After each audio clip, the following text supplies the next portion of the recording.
Donc les douleurs musculaires que vous allez ressentir, la première, ce sont bien les courbatures.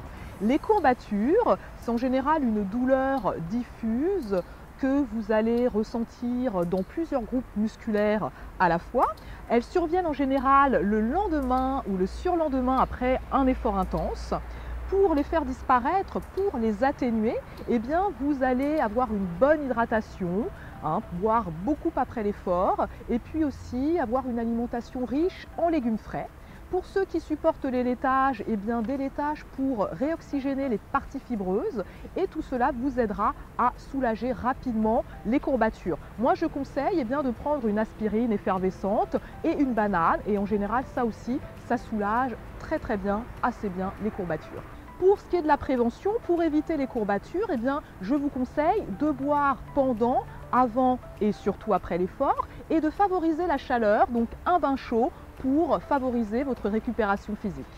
Alors maintenant, vous avez la fameuse crampe, celle que tout le monde connaît, donc qui touche aussi bien les sportifs que les sédentaires. La crampe, qu'est-ce que c'est? C'est une contraction involontaire de votre muscle. Alors en général, elle s'arrête quelques secondes ou quelques minutes après l'effort, elle disparaît vraiment très rapidement. Donc en général, la crampe montre qu'il y a un manque d'hydratation ou un échauffement insuffisant ou alors même un manque de magnésium. Pour les sédentaires, lorsque vous avez une crampe, c'est un peu plus grave. C'est vraiment une carence de magnésium ou de calcium. Et puis aussi, ça peut être dû à un excès d'alcool ou un problème de diabète. Voilà, donc il faut vraiment faire attention quand on a une crampe et qu'on n'a pas d'activité physique. Pour ce qui est des sportifs, pour faire passer la crampe, en général, que vous allez plutôt ressentir au niveau des membres inférieurs, il faut étirer le muscle. Lorsque vous allez étirer votre muscle, il va y avoir un afflux sanguin dans les muscles et ça va vous détendre immédiatement. Alors pour éviter les crampes, je vous conseille de bien vous hydrater avant l'effort, d'avoir un échauffement bien adapté, un entraînement progressif et puis aussi d'éventuellement faire une petite cure de magnésium de 21 jours avec des ampoules de magnésium marin qui sont assimilables, beaucoup plus assimilables par le corps. Voilà, et tout ça pour éviter la crampe. Alors après la crampe, vous avez la contracture. La contracture, elle va se manifester en fait par la présence d'un cordon dur et douloureux dans le corps du muscle. En général, vous pouvez en venir à bout avec une pommade relaxante ou alors une prise de magnésium. Alors c'est contrairement à la crampe, elle ne va pas, cette douleur, disparaître rapidement. Vous allez vous ressentir raide pendant 2 à 3 jours, voire une semaine. Donc dans ces cas-là, mettez-vous au repos. Prenez donc du magnésium et puis prenez aussi des bains chauds, privilégiez la chaleur pour vous décontracter musculairement. Les massages, comme je le disais, allez chez votre kiné, faites-vous des massages et puis aussi une mise en étirement progressive de votre muscle. Et puis si vraiment la contracture, la douleur est insupportable, vous pouvez prendre des myorelaxants ou des antalgiques. Mais vraiment en cas de douleur intense, on évite quand même de s'empoisonner. Après la contracture, vous avez l'élongation. L'élongation, c'est le premier stade de l'atteinte musculaire grave.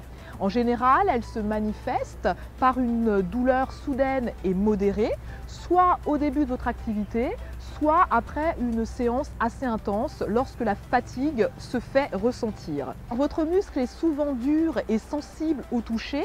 Il n'y a aucune lésion visible, vous n'aurez pas d'œdème, vous n'aurez pas d'hématome, mais c'est vrai que vous allez ressentir une douleur lorsque vous allez reprendre l'activité physique. La première chose à faire lorsque vous avez une élongation, c'est d'arrêter votre activité, d'appliquer de la glace pendant 30 minutes sur la zone douloureuse et de répéter l'application plusieurs fois par jour pendant 3 jours. Alors après l'élongation, vous avez le deuxième stade de l'atteinte musculaire grave, c'est le claquage ou la déchirure musculaire. Donc ça, c'est la bête noire des sportifs de haut niveau parce que cette déchirure musculaire peut arrêter une saison pendant 6 mois, voire 1 an. eh bien, elle se manifeste par une douleur violente et soudaine, souvent à la fin d'une séance, lorsque la fatigue s'installe. C'est un peu comme un coup de poignard dans le muscle et puis eh bien, ça entraîne une impossibilité de bouger immédiate. En général, on applique de la glace immédiatement et puis au niveau des symptômes, eh bien, il va y avoir un gonflement et voire eh bien, après un œdème. Donc ça, c'est le signe que vous avez une déchirure musculaire. Avec, en général, on peut sentir il y a une petite encoche au niveau du muscle. Donc là, on sait qu'il y a vraiment une déchirure musculaire. Le traitement pour les déchirures musculaires, eh bien, c'est le repos. Vous arrêtez pendant minimum 30 jours et puis d'avoir des séances de kinésithérapie. Faites très attention à bien suivre des séances de rééducation pour reprendre normalement et pour éviter d'avoir des séquelles définitives.